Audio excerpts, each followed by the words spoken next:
माझ्या सासूबाई जात होत्या देवगड दर्शनासाठी.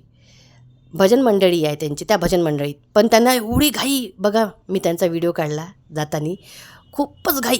आणि स्वयंपाकसुद्धा करू देत नव्हत्या. चल ग पटकन, चल ग पटकन, कर ग पटकन. गाडी 7ला गेली, पण त्यांची घाई दुनियाभराची. तरी मी लवकर सकाळी उठली 5ला, पण दाखवता मी तुम्हाला 6चा टाईम. त्यांना फक्त एवढं बोलली की तुम्ही फक्त देवपूजा करा आणि सर्व मी करून देते तुम्हाला. पण त्यांची घाई म्हणजे घाई. लगबग घाई ग, काय करावं ह्या बाईचं. ही बाई म्हणजे माझ्या सासूबाई.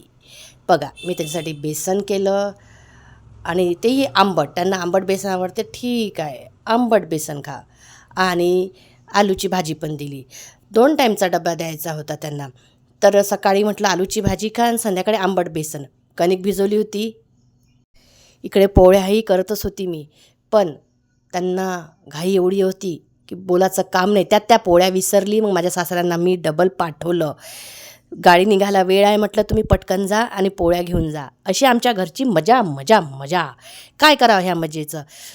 आणि वरून म्हणतात मला की मी रात्रीच पोळ्या करून ठेवल्या असत्या, मी रात्रीच काही करून ठेवलं असतं. अरे मी आहे ना करून द्यायला. पण त्यांच्या ह्या बडबडीपायी त्यांना एकच शब्द सांगितला, शट अप.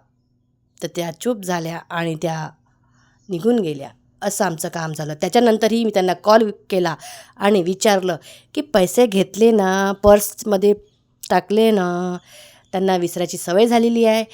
तर असंच आमचं हे रुटीन रोजचं राहते हो. लहान लेकरासारखं सांभाळावं लागते. पाण्याची बॉटल मोठी नाही छोटी पाहिजे, छोटी नाही मोठी पाहिजे, बॅगमध्ये ही टिफिन मावणार का, असं त्यांचं काही ना काही चालू राहतं.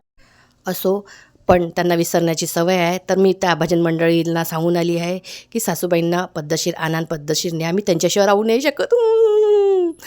तर माझा हा मिनी व्लॉग कसा वाटला नक्की मला कॉमेंट्समध्ये सांगा. थँक्यू.